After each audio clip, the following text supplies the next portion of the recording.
Private Emily Hart's new assignment seemed almost laughable, at least to those who judged by rank and reputation. Our duty at the east gate of Fort Ashland was not the kind of posting soldiers bragged about. It wasn't combat. It wasn't strategy. It wasn't anything close to glory. It was paperwork, scans, and the long monotony of asphalt stretching beneath a watchtower. Veterans scoffed at the job, calling it beginner's work. Some said it was for rookies too green to be trusted anywhere else. Others whispered it was where the army sent the wounded ones who had returned from combat with scars too deep to send back into the storm, but not deep enough to discharge. For Emily, both whispers were true. She was still young, still fresh compared to the hardened veterans who moved across the base with confident steps. And yes, she bore wounds. A leg that stiffened every morning when she strapped on her boots. Nights that broke apart in silence when memories of fire and screams returned uninvited. Guard duty at the gate was her purgatory, quiet enough to heal, distant enough for the army to pretend nothing had happened. Every morning, without fail, Emily arrived at her post at hours. Her uniform was immaculate, her posture rigid, her rifle slung with precision. She scanned IDs, checked cargo, logged vehicles into thick notebooks that no one outside her small unit would ever read. She gave nods at salutes, returned clipped greetings, and kept her expression neutral. To most, she was just another nameless guard in an endless rotation. The kind of soldier who disappeared into the background.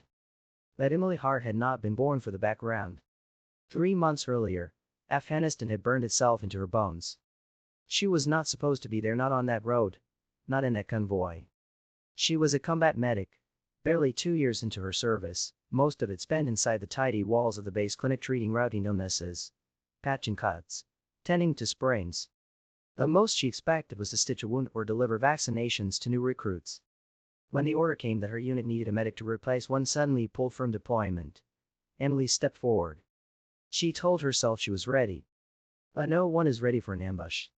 That day, outside Kandahar, the road was lined with silence, broken only by the rattling engines of armored trucks. Then came the roar. The ground exploded. Vehicles lifted like toys into the air. Shards of metal rained down. Then fire sliced through dust and smoke. Emily's first instinct wasn't to fire back. It wasn't even to duck. It was to run. Not away, but toward the cries. Toward the men bleeding into the sand. She was not trained to kill, she was trained to save, and in that chaos, she became a force of will stronger than fear. She dragged soldiers twice her size across the rubble, ignoring the sharp agony ripping through her own leg where shrapnel had lodged. Her hands trembled, but they never stopped moving, pressing bandages, sealing wounds, forcing oxygen into collapsing lungs. Bullets hissed past, dirt erupted at her feet, but she didn't flinch. When someone screamed her name, telling her to fall back, she shook her head. She would not leave. Not yet. Not until every man she could touch had a chance at life. By the time reinforcements clawed their way into the kill zone, 12 men were alive who would have been corpses. 12 lives stitched back from the edge by the hands of a 20-something medic who refused to give up. But war does not reward all acts of bravery. The official report was dry, clinical, buried in classified files that never saw sunlight. Her actions, remarkable as they were, disappeared under the weight of bureaucracy. Her wounds were listed as non-critical. Her heroism was written off as standard procedure. She was given no medal, no recognition, no place in the stories told by those who returned home. When she was well enough to stand, she was quietly resigned.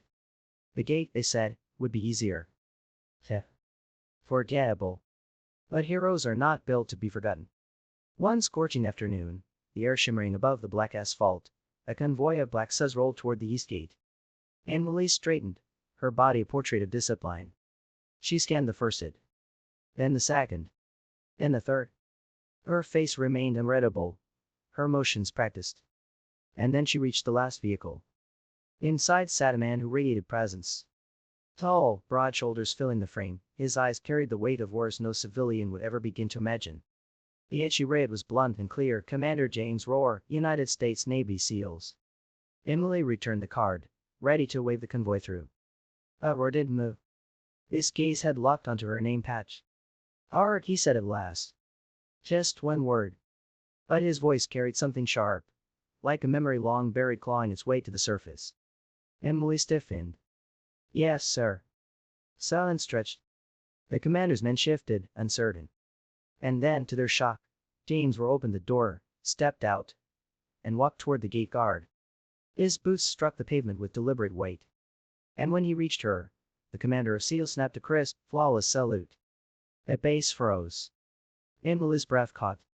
Her mind raced. Wire. Then Rohr spoke, his voice steady but thick with something raw.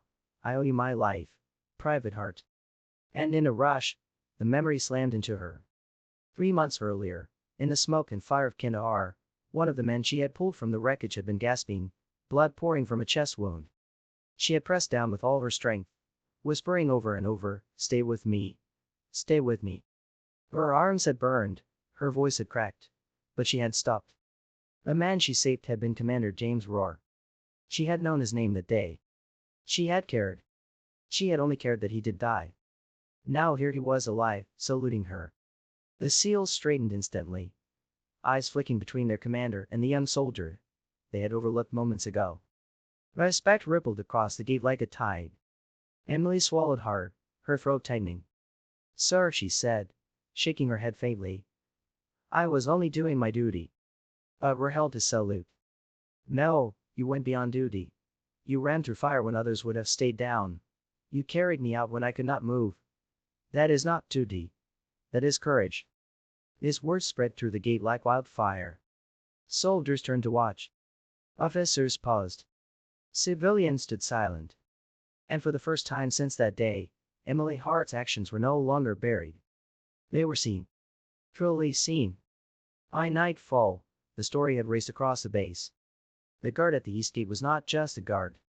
She was the medic who had saved the SEAL commander's life.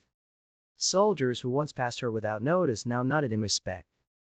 Officers held their gazes a second longer when they addressed her.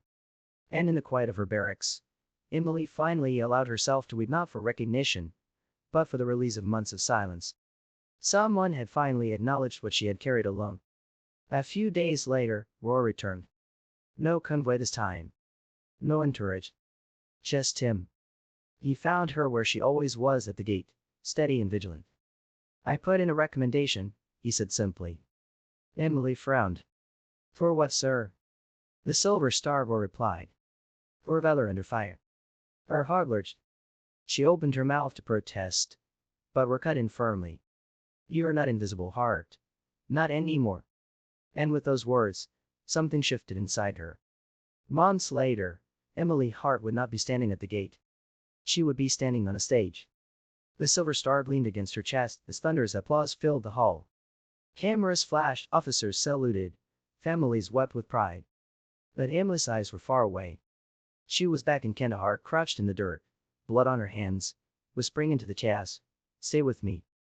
And yet, because of her,